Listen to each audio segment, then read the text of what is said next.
The key to a great sequel is a great predecessor, and Nintendo has no shortage of fantastic franchises. I'm snomaN, and this is my list of the top 5 Nintendo sequels.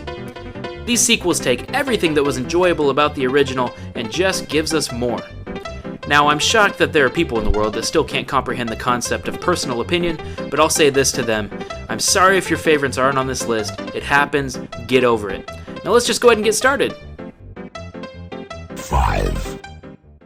Pokemon was the coolest thing to hit the market when I was a kid. It was the hottest thing on the playground. Well, that and yo-yos. So everyone's all sucked into this new game, right? And then Nintendo comes along and goes, "Hey kid, you like those 150 Pokemans? Well, here's 100 more." Pokemon Gold and Silver is the sequel everyone wanted. More Pokemon, new gyms, new moves, but it didn't stray too far from the format that worked the first time. Now, if only we knew that they would keep that same format for 5 more generations. But still, Gold and Silver got it right. 4. Super Mario Galaxy took our favorite plumber to outer space, a place he'd never been before. Crazy gravity puzzles set this game apart from anything else that was out at the time. Now, the sequel improved on this classic in almost every single way.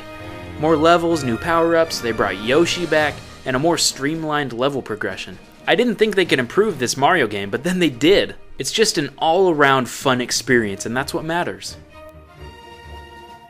3. Paper Mario is one of my favorite games of all time. It's just so perfect.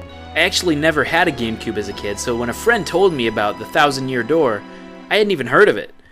I only played it a few years ago, and holy crap is it an awesome game. It takes everything I loved about the original and just gave us more fantastic gameplay. New levels, a different story, new sidekicks. Are you seeing a pattern yet?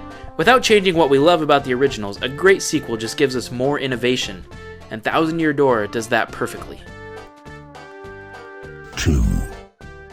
Donkey Kong Country was a game ahead of its time. Fantastic graphics and fun gameplay based on a simple love story between an ape and his bananas.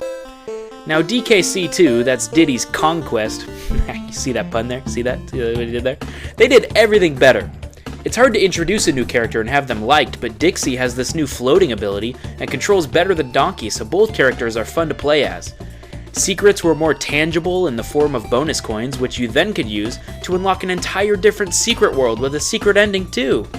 It had an awesome theme throughout and kept everything we love about the original Donkey Kong Country.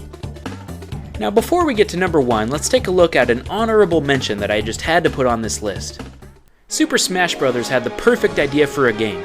Let's take all the characters we know and love and let them beat the crap out of each other. Now you know what's better than that? Way better graphics, ton more playable characters, and a bunch of new levels.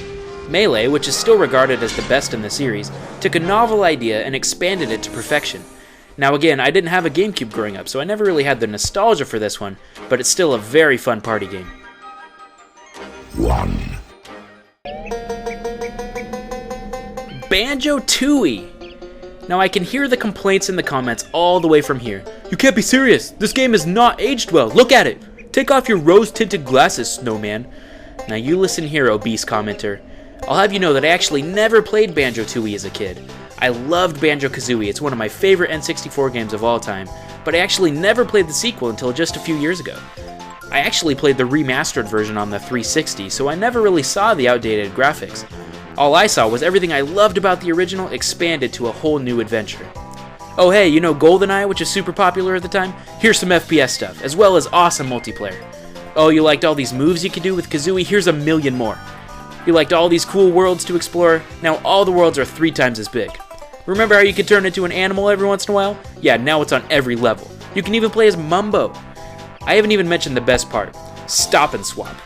Now this was never fully implemented on the N64, but Rare's vision was finally fulfilled on the Xbox 360. You can collect secret eggs in the original game, and then use your save data to give you bonus stuff in the sequel. It's genius! That had never even been thought of before. This game is incredible.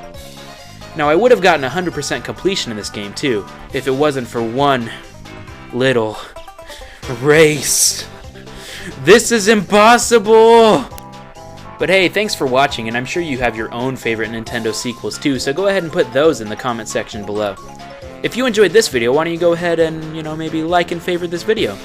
Or better yet, you could subscribe for all sorts of other gaming stuff here. Check out these other videos too before you go. Well, thanks for stopping by, guys, and I'll see you later.